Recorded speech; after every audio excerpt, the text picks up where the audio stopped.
Lesson 132, Infinitives. It's time yet again to learn another grammatical term.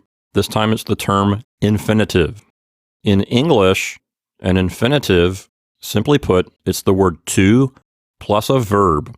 And we have some examples here: to walk, to eat, to run, to be. These are infinitives, and the basic idea of an infinitive is that it expresses the general idea of a verb, the general idea of an action. If I say, I walk, that is not an infinitive. That is a first-person singular verb. If I say, you walk, that is not an infinitive. It's a second-person singular verb. So when we conjugate the different forms of a verb like that, those are not infinitives. An infinitive is just the general idea of the verb, to walk, the idea of walking.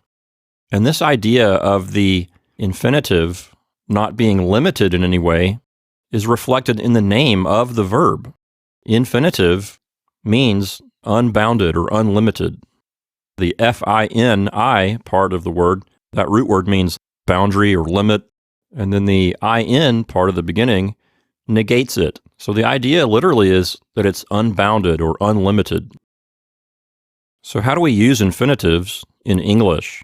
Very often we use infinitives to complete the meaning of another verb.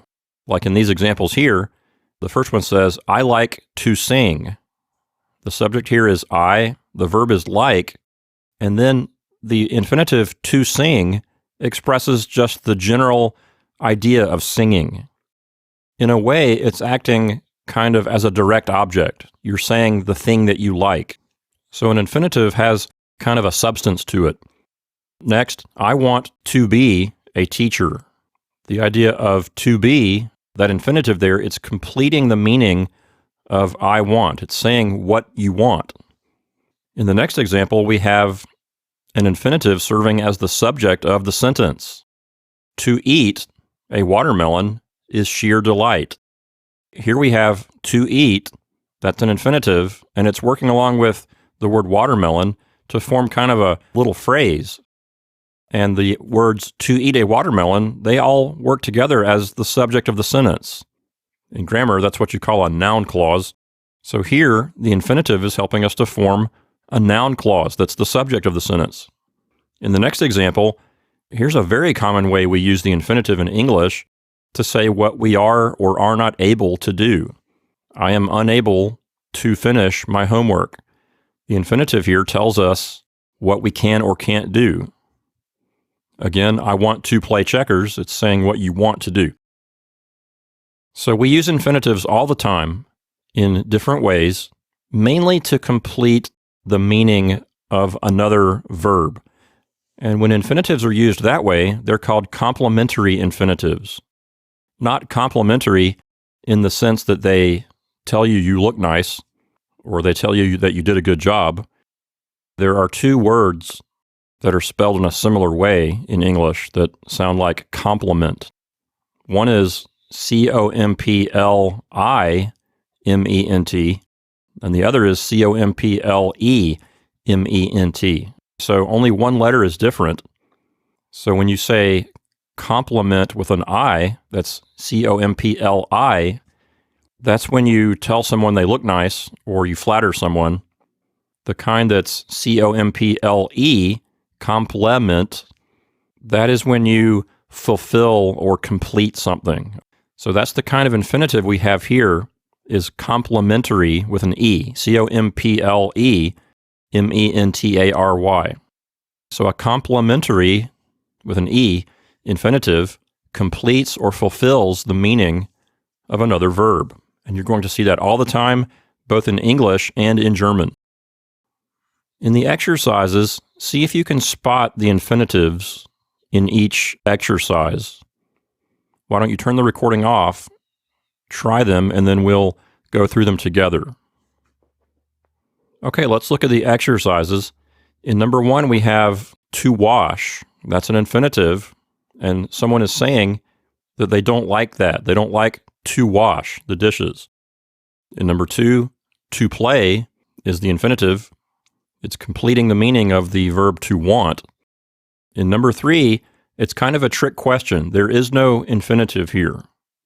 Instead, we have a prepositional phrase, to the store. To is a preposition, and store is the object of the preposition. It's not showing action, it's just a prepositional phrase. So there is no infinitive in number 3. In number 4, we have to be. That's an infinitive, showing what someone wants. In number 5, to forgive is divine. Here we have the infinitive to forgive, and it's serving really as the subject of the sentence. To forgive is the subject, is the verb, and the word divine is an adjective modifying the idea of forgiveness, the idea of to forgive. Number 6 is a bit tricky. We have the infinitive to return, but we also have a prepositional phrase, to the store. In number 7, to play is the infinitive. Here in number 7, someone is expressing what they want, and they're using the infinitive to play to show what it is that they want. In number 8, there is no infinitive. Instead, we have a prepositional phrase, to the party. Number 9 is a bit tricky. We have an infinitive here, to buy, but we also have a prepositional phrase, to the furniture store. Now, number 9 is interesting because it shows another usage of the infinitive that we have not covered yet, and that is that in English, we can use the infinitive to show purpose. I could reword number 9 like this. She will go to the furniture store for the purpose of buying a chair. Or I could say, she will go to the furniture store to buy a chair. So in this kind of sentence, an infinitive can express purpose. It can show you why someone is doing something.